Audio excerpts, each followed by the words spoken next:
This is kind of a treat for me because as a designer, I don't usually talk about my art. My art has been like a thread of my research. And usually designers are in the service field. So when I talk about my art, I'm often doing my own thoughts, and I'm my own client. You might be curious about why I look like that on the screen. And that makeup is a Baskerville G. It's one of my favorite letters. It was done at a design conference workshop under the tutelage of an actor with the Beijing Opera in Doha, Qatar, a few years ago. So Swifty invited me to talk about, you can go ahead and click one for me. Swifty invited me to talk about history and printing because of my letterpress work he saw. And for me, it always starts with that letter form, the basics for typography. Printing involves type, then ink, and paper choices. And letterpress is relief printing, bringing in color and texture, both visual and tactile, different from other printing methods, which I'll talk a little bit about. Visual forms I love are positive forms and counterforms. And I don't know if you can tell because I've got it in a black background, but this is printed on glass, and so the holes you see are literal holes for the counterforms. And this is a series of gouache paintings I made in the 80s when abstract was more than figurative art form. And it's in the industrial typeface Clarendon. And what's probably, well, I guess I translated so it's easier to see, types like music having its own beauty and being beautiful as an accompaniment and interpretation, which was a J.H. Mason quote. This sketch shows the energetic forms in italics, loosely referencing an old-style font with the freedom to enlarge at will, and it's a study for a logotype. Being familiar with fonts I loved, I was able to paint ornamented letterform signage on portable housing in Haiti after their massive earthquake. I'd traveled to Haiti with water missions, an NGO helping deliver water purification, but my role ended up as a sign painter. And this table runner design was a gift to two retiring pastors. The basic font is Perpetua, but all the swashes and capital letters are my design and my playful love of form. I enlarged the artwork and divided it into sections that could be silk screened onto the cloth, moving my screen 6 times to match it up to make the whole design.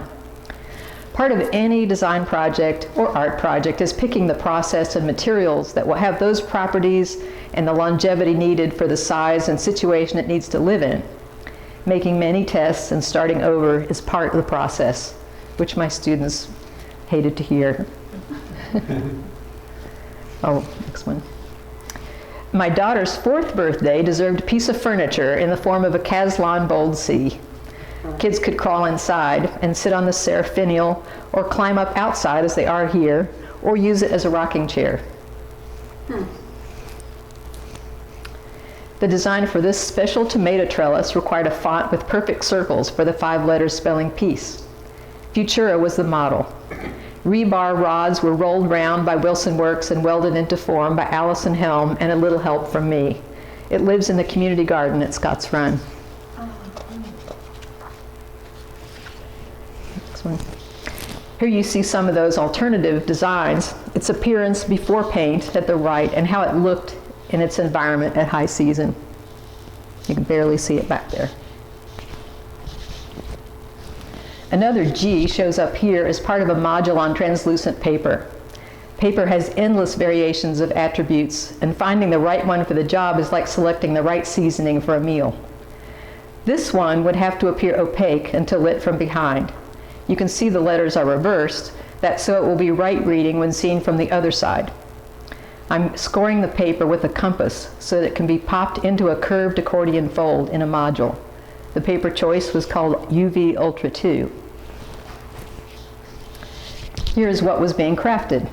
25 modules came together to form this polyhedron. The shape's very symmetrical and organized, while the printing that appears when the lamp is lit is more organic and balanced asymmetrically. Color letters in Garamond spell out design. This was made as a gift to Allison and Patrick Dean, who had sponsored an endowed professorship for me. Paper properties fascinate me endlessly. The right weight can hold form with tension, as we know from this pinwheel shape. However, if you cut into that curve just right, it will flatten out to create a readable number in this case. The white on white, again, makes a 3D level of communicating, while the printed large and small type and imagery gives another layer of storytelling. The paper gas mask relies on only light and shadow forms to communicate its function. A number of them were made for people holding signs protesting their displeasure at having fracking wells 1,500 feet from the city water intake and in close proximity to a daycare. If the signs didn't turn heads, the masks might make drivers look. Play and humor can relieve tension and allow conversation to happen. When I presented a real project to my senior class on design for social impact, we had to decide how to take on the delicate problem of introducing concepts of green design to builders who are working in a coal state. After making the brand for the conference, we tried to imbue everything we could with creativity, recycling, and fun to disarm with play. Among the things we tried that apply to this talk were building things with paper that included the origami envelope for the program, name tags that used the weed eater cord for necklace, accordion pop-out thank you cards that folded into number 10 mailing envelope, and Architect Green Building Awards that held a landscape of West Virginia with buildings and bridges in what looked like an enlarged McDonald's French fry box. We made other things for fun from recycling at the conference that are less about this paper.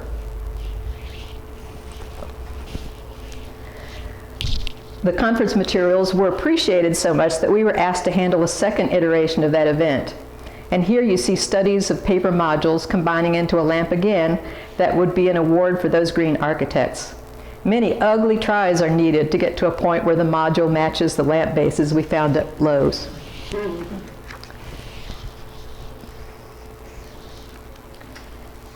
In a nod to history, this form of training art students to work with paper is as old as the Bauhaus. In their German applied art, workshops were the basis for American foundations courses. I'd been exposed to it in Peter Charles' freshman class at WVU and saw it again at Rhode Island School of Design during my graduate studies. That's where Peter had gone as an undergraduate. However, those forms always stayed white and abstract, and it was our idea to have it carry messages and printing. I've still never seen others do this with it. And this is the finished set of lamp awards ready to deliver at that second conference. Speaking of white on white, here's more paper in play, light and shadow, at work depicting a couple with two letterform personalities, a Scot and a gardener tying the knot. I've had fun with paper cut letter forms as accoutrements, such as glasses made for the Design Inquiry Conference on Vinyl Haven Island in Maine, and for my daughter's wedding. The kid in front perched on the big wooden C from an earlier slide. She wanted her theme to be Art Nouveau, so the peacock ornaments guide that one. Here are the girls trying on some cat-eye glasses. Tiaras, beards, hair fascinators, hat decorations with Nouveau, lotus knots, and Alphonse Mucha decorative knot motif are another odd to art history for you. All the flower arrangements were made of paper. The invitation was not letterpress, but had the aesthetic, keeping the Nouveau color palette, illustration style, and fonts.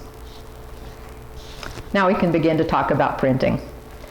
The Vandercook SP20 sits in what should be my living room, but it's become a studio.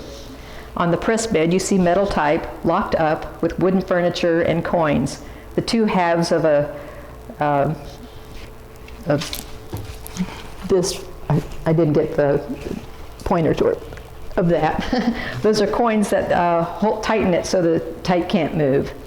If it's cranked too tightly, however, it will all explode and make a big mess.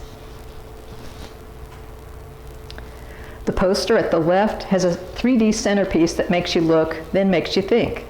It required a font where the M and W were made alike, and then I had a green square printed on the back, and it had to be die cut and punched out and rolled to make this curve. The title of the symposium rides a curving path. It's printed in offset printing, and I don't know if you can tell in this light really, but the other one on the right is a letterpress poster. on archival paper. And usually, if the light's right, you can almost see the depression in it from the relief printing. In this piece, even though it's a lengthy process to do letterpress, I seem to always want to make it harder. And so to get this curve that would work with these coffee rings, I used rolls of masking tape, peeled down to the right circumference I needed, and then put them in the lockup with the type.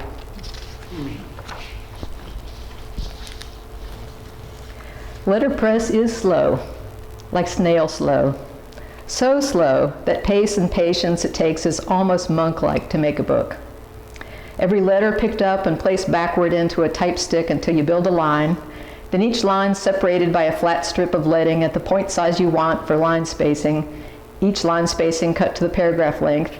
Those lines of text are transferred to the press bed and secured with smaller type-high pieces of wood from this tall, oh, I need to do one more. Well, back one. Oh, the tall type cabinet in the closet that is closest to the paragraph. It's tapped down to an even height with the mallet and wood block you see in front of that furniture cabinet. On the right, you see a view of the type locked in the chase with a coin.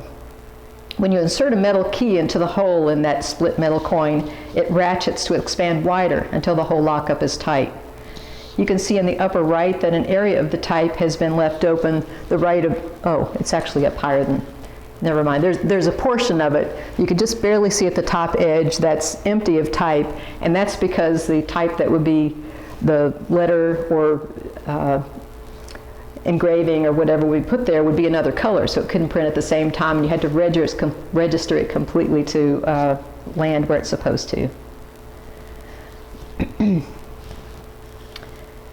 Then you print a proof to see if there are any mistakes in spelling, stray fonts that had gotten into the wrong case, letters that are too worn to be dented, or too worn or dented, or any letter spacing that needed correcting. In my hand are pieces of leading, the topmost pieces, that are shorter than the type so it won't print. Pieces of copper or brass that insert within words to make spacing of letters come out visually even. You can see a piece of type-high wood with an image in that black space. It's not down level with the type because it must be printed separately, as I mentioned on the slide before. It takes a number of proofs to get all this right. On the right, you see some of the illustrations made for my book called On Wildflowers, and they're made into metal plates for my drawings. There used to be a firm up in Hopwood that would do that. I'm not real sure where I would do it today. Do you carve it? It's a photographic exposure, almost like if you know about silkscreen, that kind of process. But I can't do it. There wasn't a kind of equipment for me to do that. So it has to be sent out. You can get magnesium plates without the wood block under them, but they're much more expensive. So, but there's some way to do it. To have enough selection of type sizes and fonts to work with, unlike a computer, I have 5 stands of 22 drawers of type upstairs and 2 more downstairs, as well as 2 half-side cases like this of ornaments and with more text-sized type. A total of 168 drawers, so those are my options for printing with. The one open drawer has display size type so you can see it. Text size drawers would have hundreds of pieces in each little section, and you have to memorize where the letters go and hope they were all distributed into the right spot so that you can quickly grab them, put them in the type stick without looking at the ends of each one. Are you getting the picture of what slow means?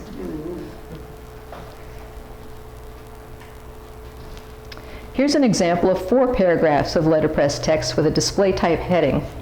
Frances is my mother, and I made a series of prints I called family letters. They were like illuminated letters, an initial for each one, and they told a story that clued you into the personality of that family member. The drawing can have several colors without making separate plates for each, so each print is a monoprint, or one of a kind. These were made for the next generation, my daughter.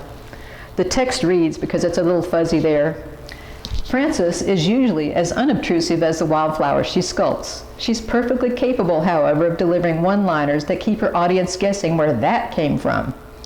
Clues to a more hidden part of her personality, though, will slip out now and then. One day, after her granddaughter showed up with a big blue bruise, she said, "That's what my sister Jane's thumbs looked like after I bit them." We had to sleep together and we'd fight a lot, but we were afraid of waking our parents, so all you'd hear were muffled thuds and thumps. Imagine the horror of finding a misspelling at this point in the game. These are the sculptures of Frances made, referred to in the text I just read to you. They're all West Virginia spring wildflowers, handcrafted in porcelain, assembled and glazed in a painstaking process of her own. The pink lady slipper in the back is the one I found at Cooper's Rock this Thursday with a group of friends hiking. The book with the most type I ever set by hand was a book dedicated to the wildflowers my mother made, and also to the WVU Arboretum, where many grew, and for which I'd already created many illustrations for the signage you might have seen on the trail there. The book is hand-bound, with binder's board and book cloth, using traditional techniques of layering the book cover so that the label, and in this case 2 layers of book cloth, are indented, and that is to make the face of the book smooth so nothing will catch on it as you put it in a shelf. I made 40 copies, and most were sold at book fairs, going as far as Oxford, England. And that's where the time taken gets appreciated. And this is a model I made. You always make a blank model to figure out all your problems. So you can see, I wanted to point out there, that break in the spine is a cutaway, so you can see the tapes that the signatures are sewn into, which will make sense as we go farther in the talk. Okay. This book would present mostly fictitious stories on the origins of common names of wildflowers. In the structure, I experimented with alternating paper types in sewing the signatures together, translucent and opaque pages. One is used to seeing a translucent page to protect an illustration, but I wanted to involve the story with it as a pacing of the telling. Here you see a page where orange type is on one side as you turn it to see the blue text on the other. Chicory, a flower printed on the page behind it, was made with a letterpress plate, and the bloodroot on the right, with its detail in white, are made with 2 runs of silkscreen. The common name and Latin name of the flower are printed over the silkscreen at the top and bottom.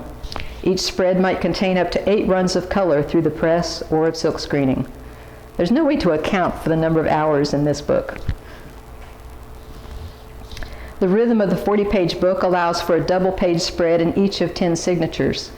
And a signature is a gathering of the pages. Hopefully all of you already know that. They're sewn together to make a book. A silkscreen multicolor illustration punctuates 5 of these spreads. This page introduces the spots that give the trout lily its name, and the page turn focuses on the form of the flowers and leaves.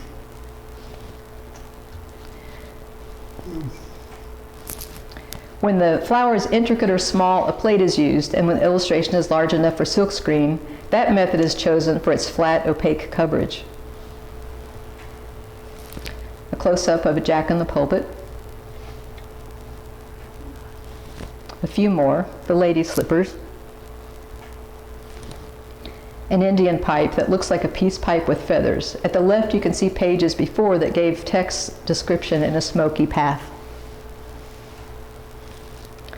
And here's the end sheet with a colophon, which most private press books have, describing the papers, processes, and fonts used, and noting the number of the copy and the edition. This was the artist proof. This book, entitled Flashpoint, was made a metaphor of volcanic eruptions and human eruptions of war and voiced anger. For the handbound cover, a 1930s truck running light was embedded in the back cover of the book. When you hold it up to the light, the glass from behind makes it glow like lava in my mind. Here you see the back end cover and concentric holes cut in each page that allow them to fall flat against the light. Here are some of the printed pages of the book before it is assembled. The largest type on the foremost page is silkscreened, and all the other text is letterpress in a number of fonts, colors, and sizes. Some are printed on angles to follow the cut of the page as it proceeds around the light in a timeline, which you'll see next. All of the layouts have to dodge the cut circle on both sides of a page. I added handmade textures as well after the letterpress is done. I planned for 20 copies. Text comes from quotations about anger or war or my own thoughts. An inside view of the book at the right shows the timeline of major historic volcanic explosions. Each page talks about a human one or several. Another book also makes use of die cuts on pages.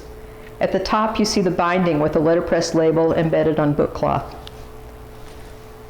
This time holes get progressively larger and land on the left to create a color composition.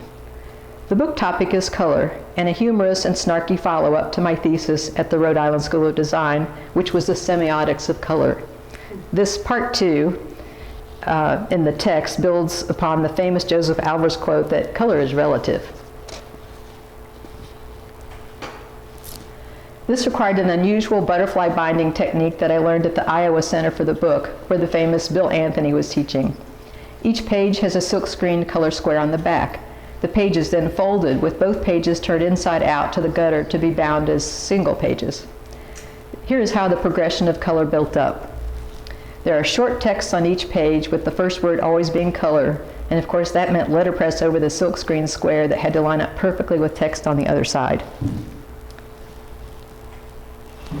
It ends in a single color composition that has changed mood by virtue of there always having been a large quantity of color on the page you're viewing relative to the next time seen when it's only a small quantity.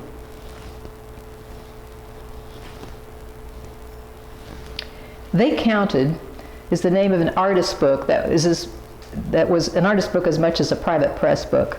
There are only 2, with a third waiting for me to finish it. Each cover is a little different. The concept for this book comes from work I've been doing with the Scotts Run Museum and Trail.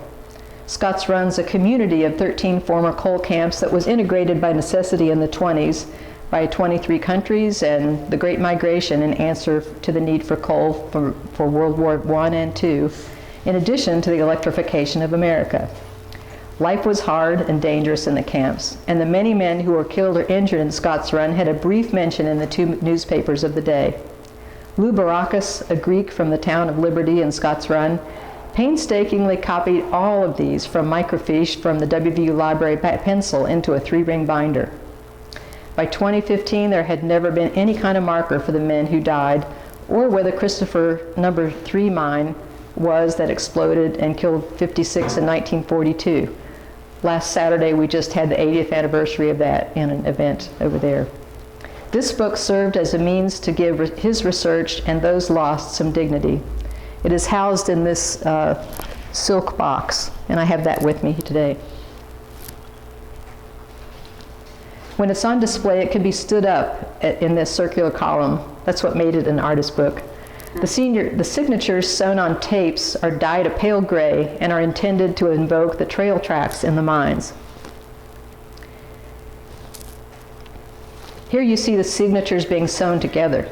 The gray texture on the edges, printed on the edges and behind the white, the gray texture on the edges and printed behind the white text and silkscreen is to resemble rock dust on the coal surface. And I did photograph coal to get that texture. The introduction explains the title. They counted because they were loved by those that were left behind and had made the ultimate sacrifice. They were also a body count of over 370, as each page in this book represents a day when 1 or more men were injured or killed, according to Lou's research. When more needs to be said or more names to be listed than fit on a page, a fold-out holds the excess from the bottom or the top, like the bottom in this case. This view on the left shows several fold-outs for disasters. The front is the Osage explosion. It takes 4 pages to list all of the names. When it is open, the shapes form a tombstone. That same year, 20 men were lost at the Purse Glove mine on the right. A copy of this book lives in the museum where people come to see names of relatives or see what was written about them. Another copy has been exhibited at the Huntington Museum, the New York Center for the Book, and in Beijing, China. 70 times 7 is a biblical reference to how many times you must forgive someone who's wronged you. It was a constant reminder as I recouped from the ending of my second marriage, and this book is a journey from that hardest day to a place where the reminder was no longer needed and blame no longer cast. I include it after the They Counted book out of chronological order because I wanted you to compare the structure of the book. This is taking the sewn-on-tape nature of binding a book and putting the tapes of archival paper this time and using them to carry the text of the story, reversing the typical. Linen thread is always doing the real sewing, but the tapes provide spacing and more strength.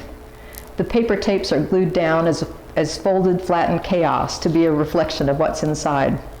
The two hearts, front and back, are visual rhymes. The front one has to do with the initial feeling of life draining out as the onset of the event. The back is a photo of a scar of a tree in White Park. The caption at the bottom reads, "If this old beach can move on with life, so can I." The book has humor and self-reflection. It's not male-bashing much. The stories are snippets of self-talk, written over one another and folded so that the reader has to undo some of the chaos to find it. Here's an example of visual rhyme, which I love as much as visual metaphor and make use of regularly. It's one of those double-page spreads in the center of a signature. I was left to care for our two Great Danes, and I was always fascinated at their scale and parallel parts to human ones. This image makes that rhyme obvious as I talk about that friendship in the house. The pages with photos are printed with a new print process in the 90s called indigo printing. It was printed on archival paper and held the tonal quality of black and white photos with rich blacks. This time, some of the letterpress text was printed with polymer plates, typeset, then photographed with Kodalith film, then exposed again with light onto a plate where all of it washed away with water but the image, leaving it raised and mounted to be put on a magnetic steel piece that was type high. The book was funded by a grant from the Women's Studio Workshop in Rosendale, New York, and 90 copies were printed. Also out of order, Tenfold is an accordion book that achieves a challenge I gave myself of making each spread hold an original origami interpretation of an animal from the same piece of paper. The subject was stories told to me about 10 animals in the rainforest by a Tacano Indian guide who led me through Colombia, Brazil, and Venezuela. The book is in a cover and can be spread out like this to be exhibited or to be held and read like a normal book. This page shows you how Tatu, an armadillo, lifts out of the center of the fold to show he is one piece of paper. This book has never been printed as an edition and is a model that waited on me to retire. This is Jakara, a small crocodile.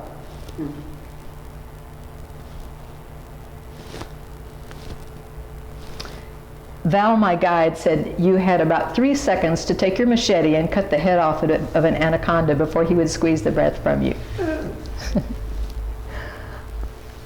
The capybara is the largest rodent in the world, about the size of a medium dog.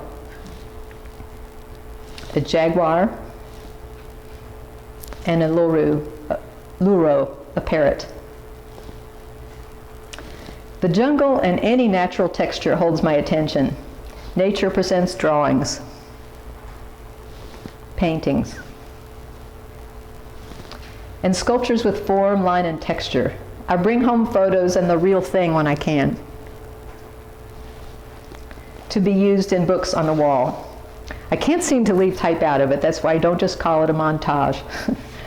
This piece is entitled Doppelganger, in response to that prompt for a faculty show. Doppelganger is a German word for opposites. I took that approach again of visual rhyming to show opposite meanings with similar forms of lines, circles, and arcs, man-made and natural. All the type used is printed letterpress. It was faster than a book, and it could hold more tactile things. Here's another book on the wall, made for a friend who had a vision in Peru of a white buffalo. He was also an unwilling Vietnam vet and had married a woman who was half Native American, among other stories. I collected textures, including porcupine quills from a roadkill, wouldn't you? And combined those in a Joseph Cornell-inspired assemblage. Cornell didn't use words, but the Dada artists did. But mine are more organized. Used as is was a wall piece using artifacts and lingo from a used car ad as a metaphor for being traded in on a sportier model. Lines appear in the ad like, failed to pass her last inspection, needs a little paint, a little body work. Buyer beware, seems to think she can run on her own. A car key replaces the earring. I got a real garage to make me a rejection sticker. The tire tread is silkscreen, and the photo was made by exposing archival rag paper that had been coated with liquid light to make it light sensitive and develop like a regular photograph. The ad text is silkscreened onto the back of the glass to make it seem like a car window. A paired piece entitled Dialogue, First Aid for the Heart, uses silkscreen, sewing, and letterpress to make another metaphor of what this felt like. I saved lots of money on therapy. I likened it to be stripped of gender. It again made use of lots of short lines of text that riffed on those threads, as in hanging by a thread, heartstrings, tie that binds, no strings attached, etc. Colorful threads that make a friendship bracelet over a wound in the heart area are in the heart area. Strips of thank yous hang from threads with a symbol at the top for each one who was there for me, including that X. On the right is the print itself before other elements were collaged on. It shows color fading from the original reds because my rubber-based ink of the time did not hold up. This close-up shows the tags. They were printed on letterpress using polymer plates and a little symbol for each person at the top. I'll run through a series of books on the wall that were made in a similar aesthetic. Once I got over that crisis, I began to look outward and think about the lives of others. I made a series about touch, the good, the bad, and the ugly. This one is called What's in Your Begging Bowl? While on sabbatical, I befriended a homeless man who had a similar childhood experience to mine that wasn't good, and it had sent him to 14 foster homes and some criminal activity that led to incarceration and his current status. In this piece, a plaster cast of his hand is pressed against the glass. Later, I took myself on a walking tour of Italy and passed a beggar every day for 1 week, bringing him a sandwich. We couldn't communicate well, but I learned some things about him through body language and his broken English. It is his picture in the frame. I served pancakes and eggs at the Sunday breakfast for the community at the First Presbyterian Church. So this piece is about recognizing someone. I again put text on objects, and in this case matches, some burnt out, others not yet struck, as chances to connect. On the black bar reads the underlying questions: how many opportunities are left? What if the next person you pass is his last chance or yours to make a difference? These matches on the right edge read, affirm me with your eyes, don't look away. Affirm me with your voice, that I can feel authenticity. Affirm me with your words beyond compulsory greeting. Affirm me with your smile, that I might see your intention. Affirm me with your hand, that I might know I exist. Then matches on the right, I guess the other right, read, touch me, connect to me, make contact, eye to eye, heart to heart, hand in hand, head to head, hold me in close conversation. The background is handmade paper with embedded litter from the street. Something I didn't say is the reason the title is there, What's in Your Begging Bowl, is because all of these pieces in the Touch series require you to manipulate something. You have to get involved. And that little nail there did hold a pencil, and these pieces of paper in there are people who would attend the exhibit writing what they wanted to wish for or beg for. Okay. Oh, it said that in the tape. Okay. This one is about that compulsory greeting as we walk by without waiting for an answer when we've said, how are you? Or how are you? A cylinder rotates behind that mask that you can pull and see what might have been shared if you had opened a real conversation. There are 3 different positions and possibilities. This one looks like fun. You can manipulate this puppet with labeled handles into crazy, distorted positions. Go back one more time. Okay, yeah, just to make sure you got the movement there. So all of these can be manipulated. Then as you read the text in the background, it becomes less fun as it's really about pedophilia. A close-up shows the hinged joints. And another, the labels, which are a little fuzzy. They read need to trust, denial, gullibility, ways you can be manipulated, and there obviously were more of those. The blue inner frame also carries self-talk from the victim, imagining life later. This one, called Touch, Drug of Choice, is about romantic touch that brings oxytocin, that the body releases between mother and child, or that keeps a spouse loyal to an abuser. Other syringes carry labels such as endorphins, comfort, belonging, etc. The sides have veterinarian syringes that can be plunged to move a texture that will reveal stories on these rods. I experimented with printing on silkscreen mesh for this piece called Touch Me Not.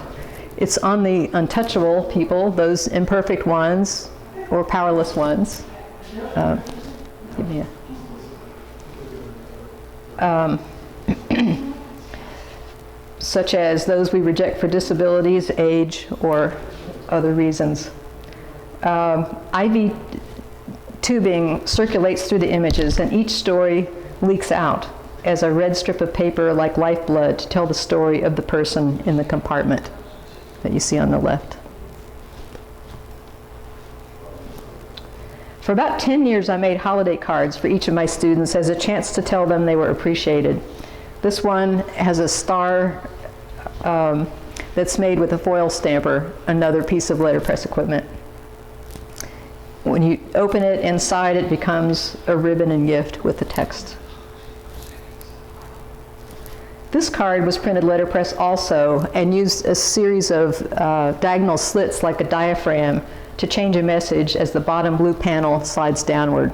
So you can see it gripped there and then goes to that stage and then that stage. I didn't type out all the message, but it would get late if I did all of that.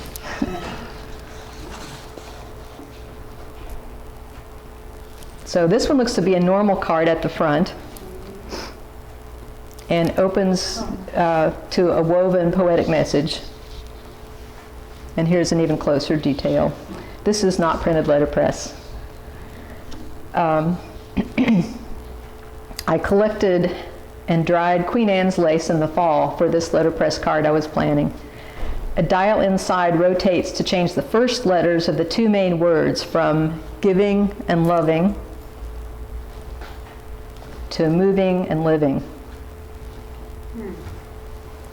To make the letterpress words in those days, it was difficult to do. You saw that they're usually made to be locked up square. So these are set in plaster using that middle part of a slide projector lock. And fortunately, it's not as high as type, so it would hold that. But then I had to get them to match up for the second one. So are you still with me?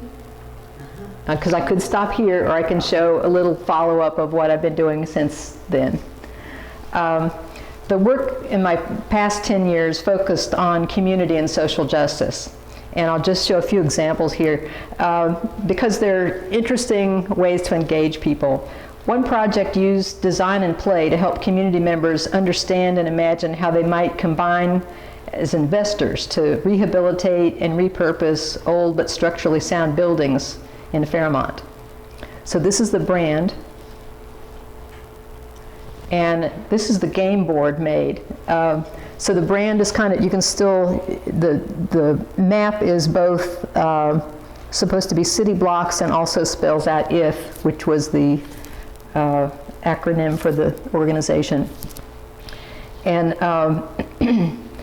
paper, the bottom of that, that's the printout that was made. The big map was used on tables, and those things that look like crosses are the template for making these cubes that you see here.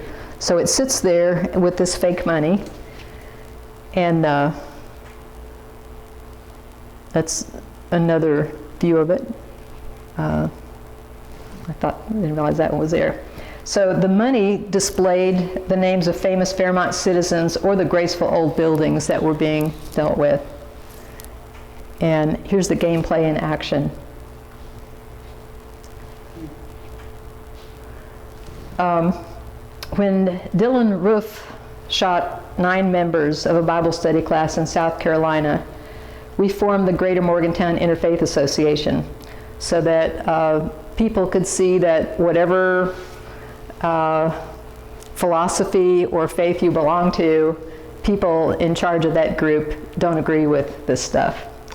I made the brand, and then when Islamophobia increased, I worked with friends to make a statement about solidarity with our Muslim citizens by all of us being photographed with hijabs that carried the message of peace in both Arabic and English. And they held the placards that showed the message of why they were in solidarity.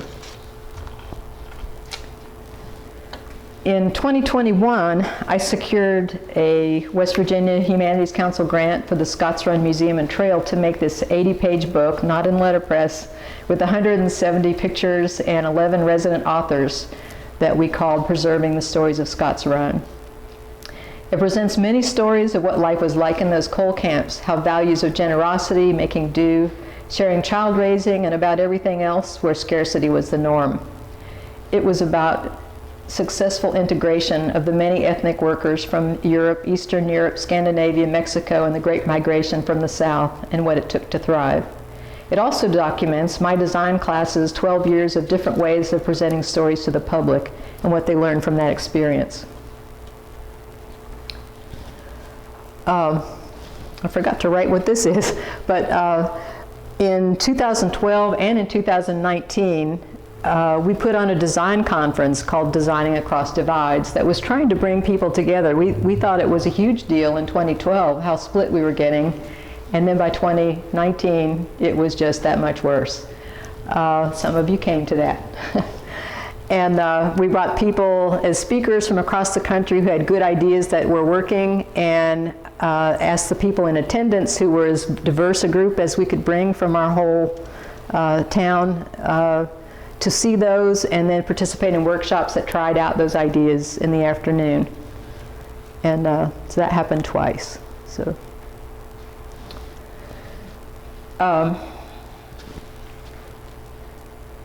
I was asked right before we were coming up to the 100th anniversary of the women's suffrage movement to make a commemorative poster for West Virginia's version of that event.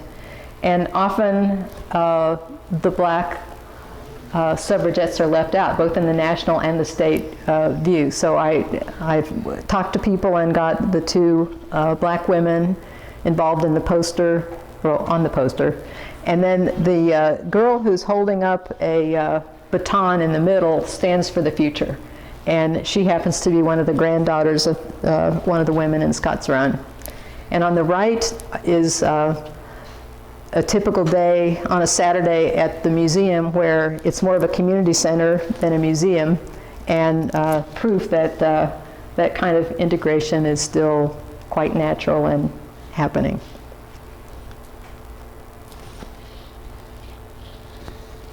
At the left, you see a young girl from El Salvador who I used on the cover of a 2015 annual report for COCODA, and that's a wonderful NGO that works to restore services, water, education, and public health to villages that had been devastated by their civil war.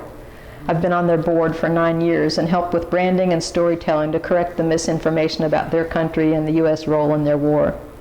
To her right is my brand for a current project, the West Virginia Coalition for Truth and History. It was created this year in response to legislative attempts to censor and penalize teachers for telling all of history, which would provide a context for understanding why minorities need acceptance and allies in this moment. This mural of diversity that you might have seen, it's painted on the side of the Milan Pushkar Health Right Clinic. It was painted by the very diverse community who volunteered to paint it, from the mayor and businessmen to the LGBT community to the Muslim Student Association to the homeless population. With such ownership, it has never encountered graffiti. Stories shared at the wall inspired a current project that will bring me back to the making of some of those books on the wall. My current effort recognizes that the only way to really open anyone's mind to a different opinion of another group in these divisive times of misinformation is personal experience. Susan Easton and I got a grant to do a project we're calling Listening for Racial Understanding. After putting this ad in the paper and on Facebook, we've paired people of color with white participants to do active listening in response to several prompts. Active listening means that you focus on what you're hearing from another so carefully that you can repeat it back just as you heard it. At the right is one of our pairings, a 98-year-old black woman with a 30-something white mom. These recordings have never failed to elicit beautiful moments and common ground within 20 minutes. Here are the diverse pairs who participated so far. The last pair will happen Monday morning. The recordings will be edited to be shared publicly on YouTube, and also each conversation will have an artist matched up to depict something from that recording. The plan is to have QR codes with those pieces that let a viewer hear excerpts from the conversation. This is how we hope to reach beyond the folks who actually experienced it firsthand. Listeners from the project have volunteered to also talk about it at exhibit openings. Part of this project is a proposal to the city for a mural. And it will either live as an introduction to this exhibit or in that form. And it works, it works like decoder rings from your childhood. As you look from one angle and approach it walking up from that side, you get a particular view. And as you continue walking to the other side, a new view emerges. In other words, your worldview can change as you get involved. And I'll leave you with this last thought that I gave my students one year. As we go about our perfunctory greeting this season, it occurs to me that some things seldom get said. Like, I'll bet you never realize that I count on your presence as a blessing in my life. Thank you.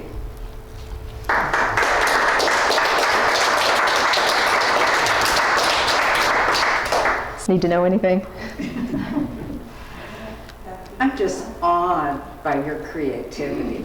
I mean, that's just, it's almost just so much to try and put your arms around. Well, thank you. I don't know how to answer that question. Yeah, same comment, basically. Yeah, but I guess, I mean, I do have so many questions, but I'm curious, it just seems many of the things you showed us could be great prompts for small group discussion. That's what I hope. Yeah. That's what I really hope with this last one. And I think once I retired and I wasn't completely like fixed in place by all the students that, you know, needed what they needed, the next thing is the community, you know. And so I hope to be copied and stolen from.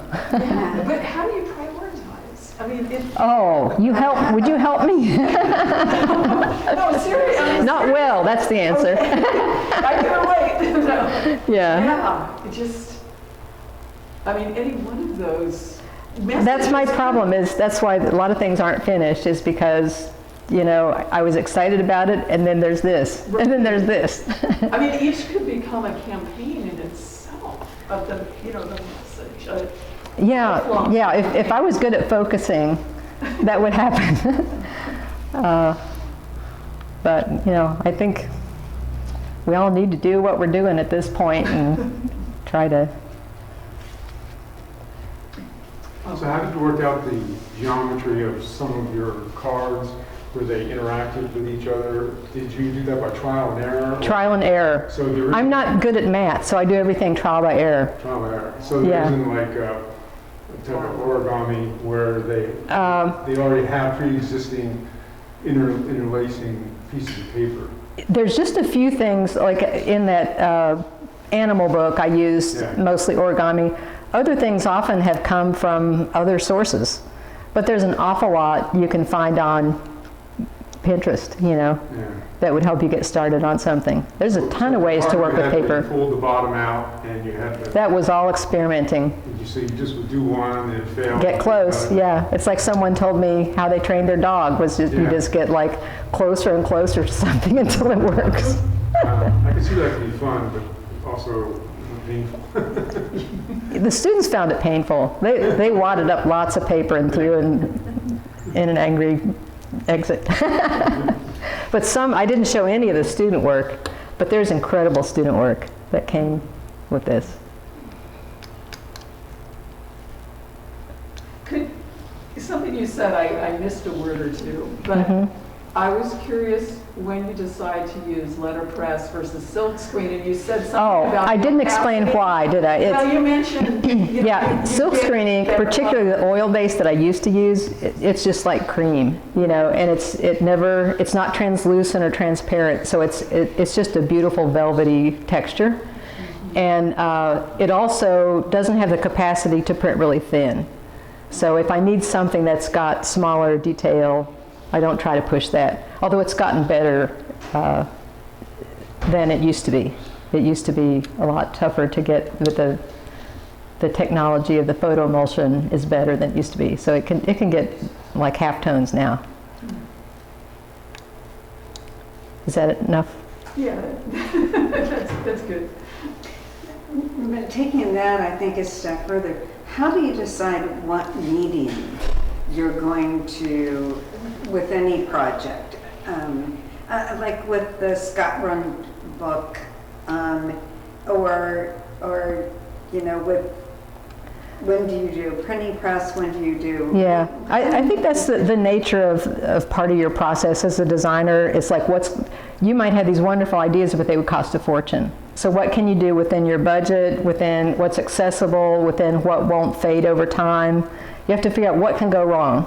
That's one of the questions you always ask is what can go wrong with this? What can keep it from lasting? And then just knowing what properties of things are. And sometimes, like with this video editing stuff, it's just brand new and I'm going to learn it all over again, making horrible mistakes. So curiosity, I guess, and going to lots of places and seeing what other people have done. I mean, there's always like hints of this that I've just like stolen. So it's just what seems to be a way of working. That I don't know how to answer it, I guess. But just it's the first part of the process is that decision, making those exact questions you asked, because I don't know them when I start, unless I'm building on something I've learned before, which now happens quite a bit. But it's always something new. Lots of technologies that I tried don't exist anymore. Yeah. Such as? Well, that indigo printing that I made the one book with, it lasted 5 years and it was gone. There used to be other ways of getting color powders that worked with Xerox so you could get extra color. There was INT. There was a bunch of things that just... letterpress, fortunately, had that polymer plate gave that a new life. So you don't have to make all those decisions if you can make a computer printout and then get that turned into a plate with color separations that the computer makes for you. So some things are good, but there still is a market for letterpress. It's got its own. In fact, one of my students, am I going to forget her press name? I always do. Basecamp? Basecamp. I always want to say backpack. Okay. Basecamp in Charleston. She's doing a great job. She does all the mountain stage posters and has a lot of other accounts that keep her only doing that, making a living.